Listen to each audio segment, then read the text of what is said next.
Assalamualaikum warahmatullahi wabarakatuh. Alhamdulillah wa syukurillah wala haula wala quwwata illa billah.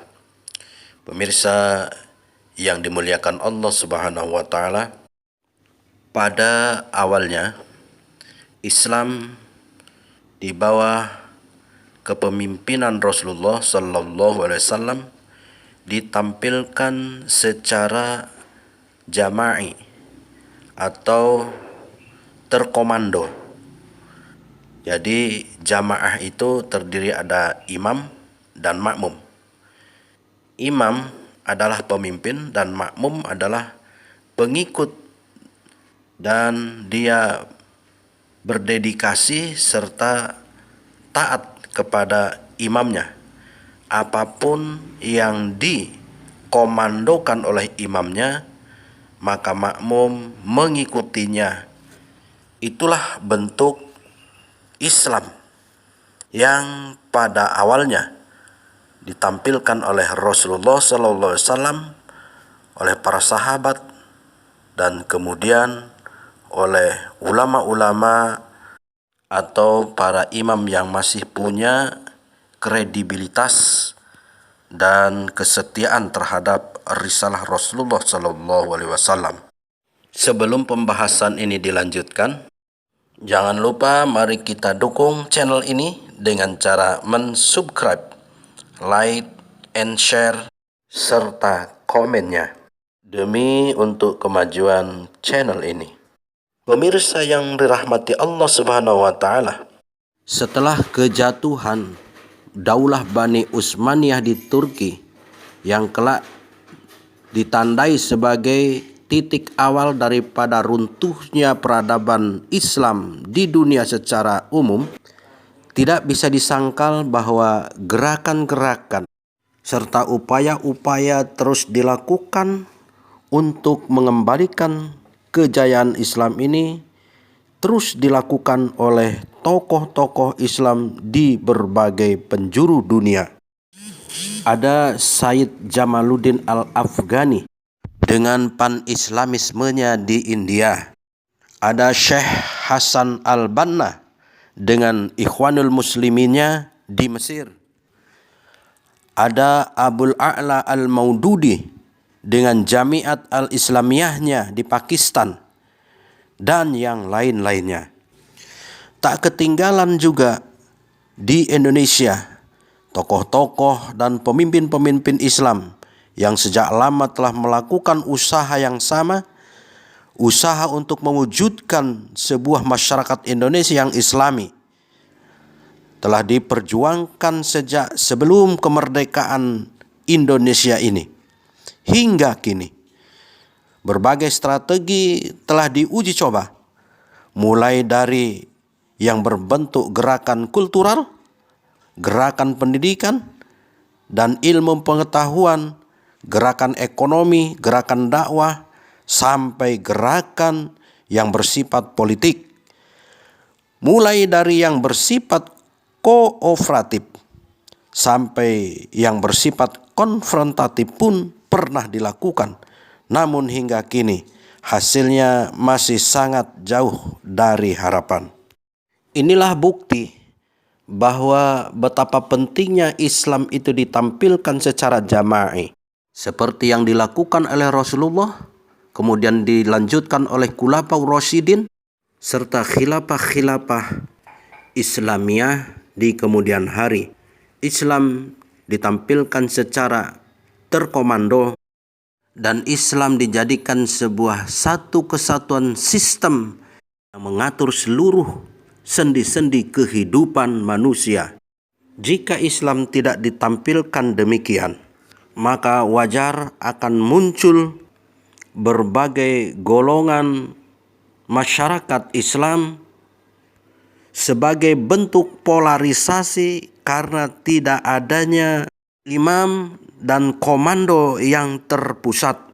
Dan inilah inti daripada pembahasan kita kali ini, yaitu tentang golongan-golongan masyarakat Islam yang muncul karena tidak adanya satu kesatuan sistem yang berlaku saat ini.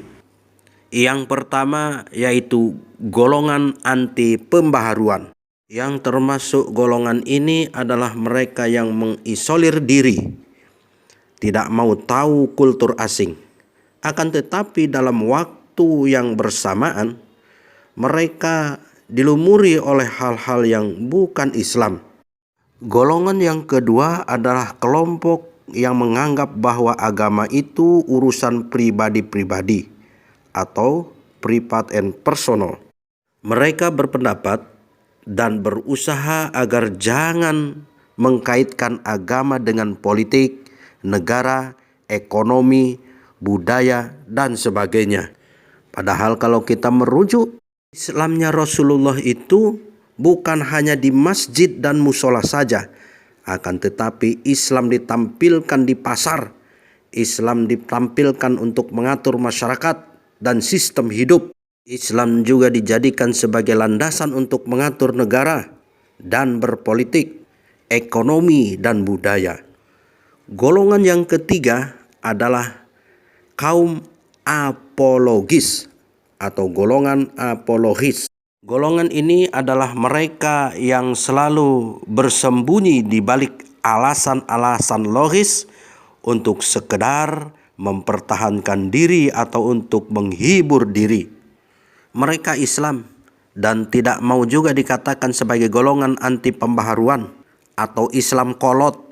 Kelompok ini juga tidak suka dengan kelompok yang menganggap bahwa agama itu urusan pribadi. Namun di sisi lain mereka juga tidak berdaya melihat penyimpangan-penyimpangan yang tumbuh subur di tengah-tengah kaum muslimin. Golongan yang keempat adalah golongan revivalis. Mereka ingin kembali mengikuti jejak-jejak langkah para pendahulunya, yaitu kalangan salafus soleh, persis sebagaimana adanya.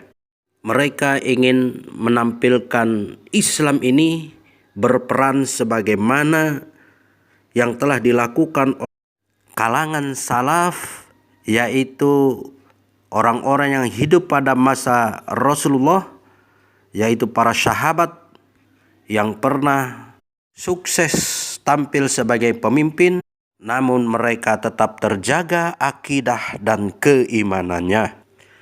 Mereka ingin kembali kepada Al-Quran dan Sunnah. Sedangkan golongan yang kelima adalah golongan modernis.